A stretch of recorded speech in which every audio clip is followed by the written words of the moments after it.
Hello, this is Hazel with Keyhole Conversations, and today Bonnie Myrick is actually going to be reading a story called Cry Wolf, one of the favorite scenes, and actually I wrote that story, but she has been gracious enough to read it for me, and it's in a book that we did together called Edge of Nowhere.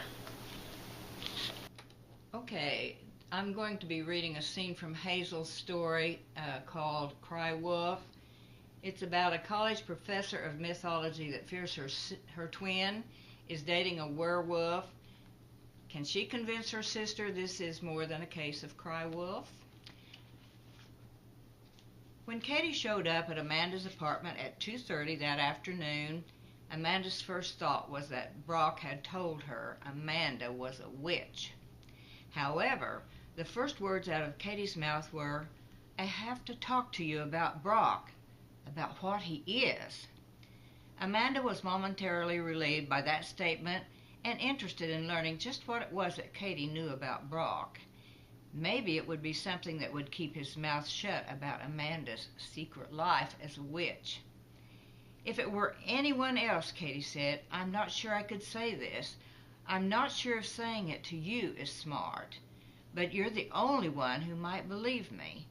I'm still investigating what Brock's been doing in the past 10 years, trying to find out if what I suspect is true." Amanda sat on the couch and pulled up her legs, resting one foot on the seat cushion. Katie took the wooden rocker and leaned forward, her feet braced against the floor. "So," Amanda said, "what do you suspect Brock of doing?" Katie tilted her head to one side as if in thought.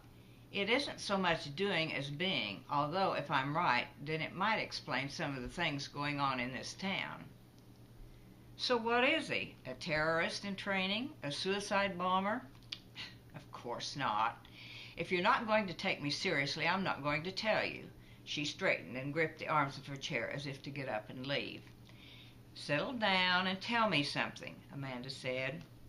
"His second and third fingers are the same length."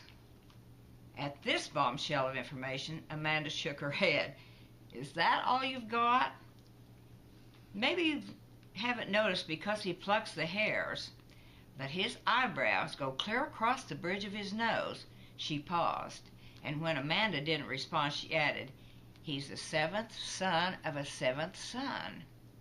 "What makes him—" "I thought you'd know. You're the mythology professor." Amanda shrugged. She was somewhere between bored with the whole thing and pleased at Katie's inability to communicate.